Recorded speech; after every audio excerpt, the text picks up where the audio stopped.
നമുക്കെല്ലാവർക്കും അറിയാവുന്നതുപോലെ മുനമ്പത്ത് വഖഫ് ബോർഡിന്റെ നിയമത്തിൽ കുടിയിറക്കപ്പെട്ട ഒത്തിരിയേറെ ജനങ്ങളെ നമ്മൾ ശ്രമിച്ചു. അതേ അനുഭവം തന്നെയാണ് ഈ പാലിയൂരിന്റെ ചുറ്റുപാടുമുള്ള പ്രദേശങ്ങളിൽ. ഏകദേശം ഒരു 40ഓളം കുടുംബങ്ങൾക്ക് വഖഫ് ബോർഡിന്റെ നോട്ടീസുകൾ ലഭിച്ചു കഴിഞ്ഞു. അവരുടെ നിയമമനുസരിച്ച് ഈ സ്ഥലമെല്ലാം വഖഫ് ബോർഡിൻ്റെതാണ്. അതുകൊണ്ട് ഈ സ്ഥലം വഖഫ് ബോർഡിന് തിരിച്ചു കൊടുക്കാമെന്ന് പറയുകയാണ്. നമുക്കെല്ലാവർക്കും അറിയാം, അധ്വാനിച്ച പണം കൊണ്ട് അവർ വാങ്ങിച്ച ആ ഭൂമിയും അതുപോലെ തന്നെ അവരുടെ ഈ വീടുകളും വഖഫ് ബോർഡിന് നൽകുക എന്ന് പറയുമ്പോൾ അതിനേക്കാൾ പ്രയാസം അവർക്ക് ഉണ്ടായിരുന്നു.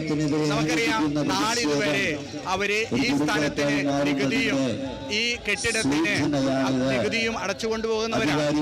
എന്നിട്ട് ഒരു സുപ്രഭാതത്തില് ഇത് വഖഫ് ബോർഡിന്റെ എന്ന് പറയുമ്പോൾ അത് നമ്മുടെ ഇന്ത്യ രാജ്യത്ത് അനുവദിക്കുവാൻ തയ്യാറല്ല. ജീവനും സ്വത്തിനും അവകാശം നൽകേണ്ട ആ വ്യക്തികൾ തന്നെ വേലി തന്നെ വിളവ് തിന്നുന്ന ഒരു പ്രതീതി സൃഷ്ടിച്ചാൽ ചങ്ങലയ്ക്ക് ഭ്രാന്ത് പിടിച്ച പോലെയായിരിക്കും. ഈ ജനങ്ങൾ എവിടെയാണ് അവരെ സംരക്ഷിക്കുവാനായിട്ട് എത്തേണ്ടത്?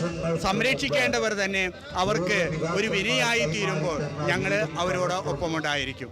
അതിനു വേണ്ടിയിട്ടാണ് ഞങ്ങൾ ഈ റാലി സംഘടിപ്പിക്കുന്നത്. നമ്മളിത് ഒരു ക്രൈസ്തവർക്ക് വേണ്ടി മാത്രമല്ല, ഈ നാടിന്റെ പൊതു ആവശ്യം എന്ന നിലയിലാണ് ഈ ഒരു വിഷയത്തിൽ ഇടപെടുന്നത്.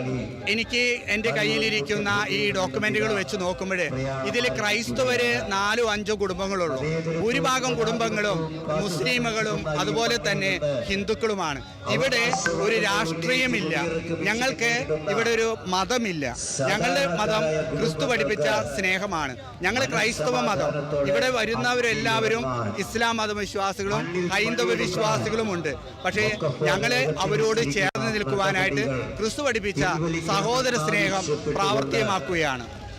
വർഷങ്ങൾക്ക് മുമ്പ് അവർ പണം കൊടുത്തു വാങ്ങിയ സ്ഥലത്ത് നിന്ന് അവരെ ഒരു നോട്ടീസിന്റെ പുറത്ത് ഇറക്കി വിടുന്നതിനോട് നമ്മൾ യോജിക്കുന്നില്ല. തീർച്ചയായിട്ടും ഞാൻ അതുകൊണ്ടാണ് ആരംഭത്തിൽ പറഞ്ഞത്, ജനങ്ങള് അധ്വാനിച്ച് ആ പണം കൊണ്ട് സമ്പാദിച്ച ആ പൈസ കൊണ്ട് വാങ്ങിയ സ്ഥലം അവര് സ്ഥിരമായിട്ട് നികുതി അടയ്ക്കുന്നു.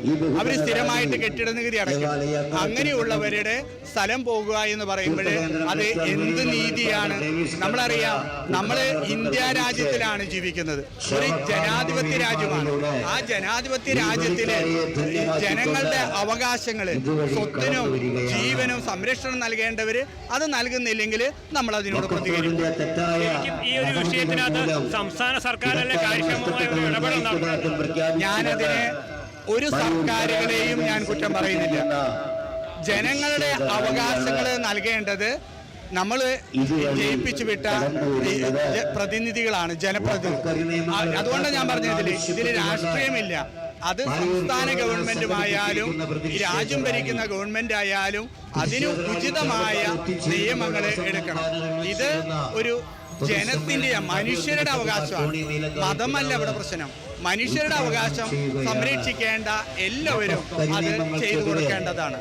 ഒരു മതപരമായ ഒരു വേർതിരിവ് ഉണ്ടാകാതെ സർക്കാർ അടിയന്തരമായി വിഷയം പരിഹരിക്കണം. ഞാൻ പറഞ്ഞല്ലോ, ഇന്ത്യ ഭരണഘടന നമ്മൾക്ക് എല്ലാ മതത്തിനും അതിൻ്റെതായ സ്വാതന്ത്ര്യം നൽകിയിട്ടുണ്ട്.